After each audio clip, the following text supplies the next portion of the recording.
On first becoming a mother.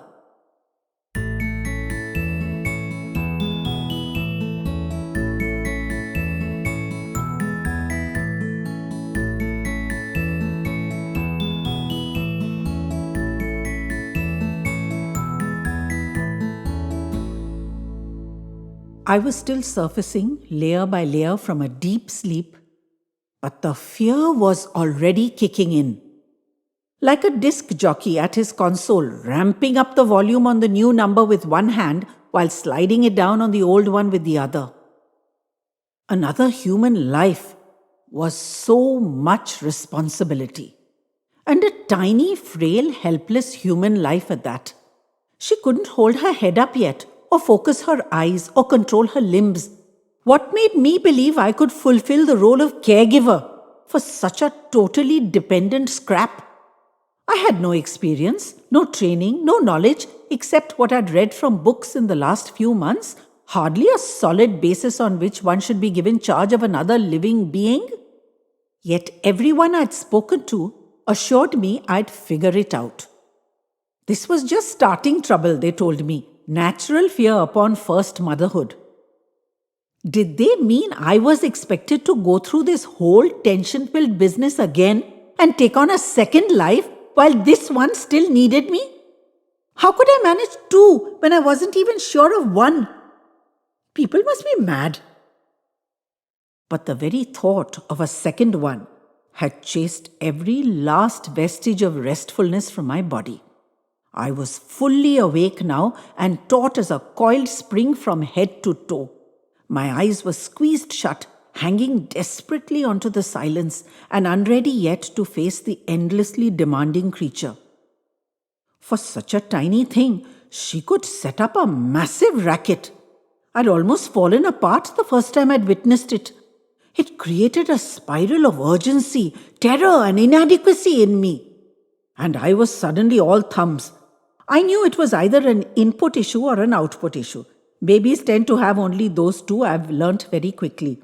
But I didn't trust my bumbling adult-sized hands to handle the delicate wave. Just thinking of that was making me panic. I took a few deep breaths, trying to rationalize my pounding heartbeat. I was surprised I hadn't woken up the sleeping child. It was certainly loud enough to be heard down the hospital corridor. I opened my eyes and cautiously reached for my specs on the unit next to my bed. I peered short-sightedly at the crib and almost screamed. It looked empty. My hands scrabbled for the glasses and I flung them onto my nose and looked again, and a wail flew out of my gaping mouth. It was empty. I slapped myself hard and stopped the wail mid-scream. I pulled off my specs and rubbed my eyes. This was a nightmare. I wasn't awake, I told myself. Someone had not just stolen my newborn baby, not even 2 days old yet, proving me to be as completely and impossibly incompetent as I feared I was. This was not happening. But the crib was still empty. No baby, only some rumpled bedclothes. My insides felt like mush as I tried to figure what to do, but I just couldn't think. No mother, no female relatives at hand to comfort or to guide. How was I to explain this to Guru and his family and our friends? No one just loses babies. Everyone called him Guru because he always had answers to everything.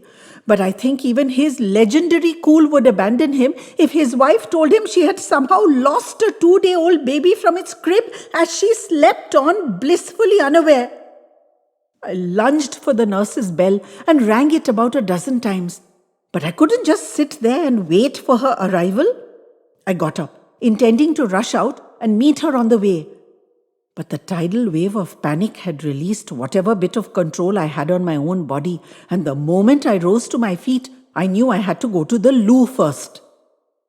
I was hiccuping and crying and hyperventilating. How could such a thing happen? It was only a short nap. Was I expected never to sleep again for the rest of my life, or at least till she was 18? That's assuming you even get her back, you useless apology of a mother. My stomach was cramping and the pain was radiating to every part of my body and mind. My feet were actually quivering on the pink tiled floor. I shouted, "Nurse! Sister!" every few seconds through the door, but a bit hopelessly. They were not known to be too responsive. I was angry and frantic and despairing and scared and 100 other things, all at the same time. "Sister!" I washed up and came out, checked the crib, still empty, and tore out of the room.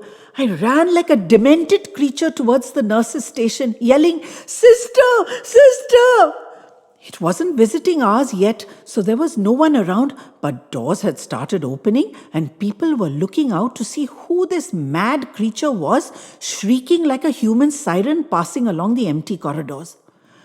My eyes slowly began to focus as the crazed dash drained the blood from my head, and I thought I saw Guru. I wasn't sure. The big window at the end of the corridor was behind him, and it was just a silhouette. But it looked like a Guru-shaped silhouette. I almost collapsed with both terror and relief. He knew what to do. He always knew.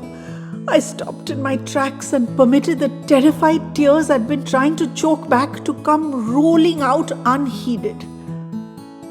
Guru was rushing towards me. I could hear him calling, "What's the matter, love?" But did I have the wit to reply? I was bawling madly. What a scene!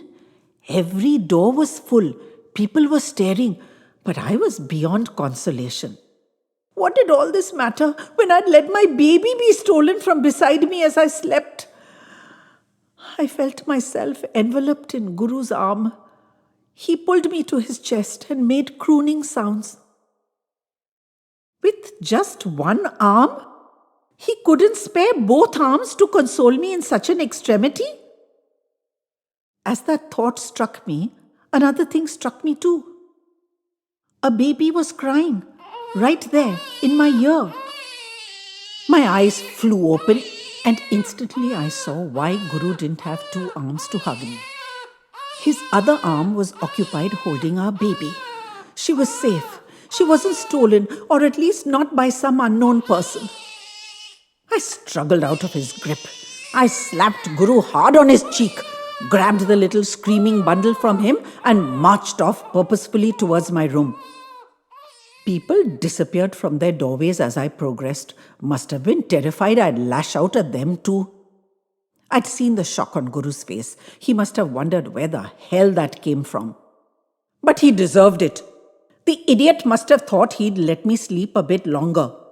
He was too damn comfortable with babies coming from his large joint family, and I was too damn scared of them. Well, not anymore. From now on, I was taking charge. I'd have some peacemaking to do with Guru, but for the moment, I had my hands full. I had to check this noisemaker and figure out whether it was an input problem or an output one or both. Bah! Babies were simple. I'd have this one sorted in minutes.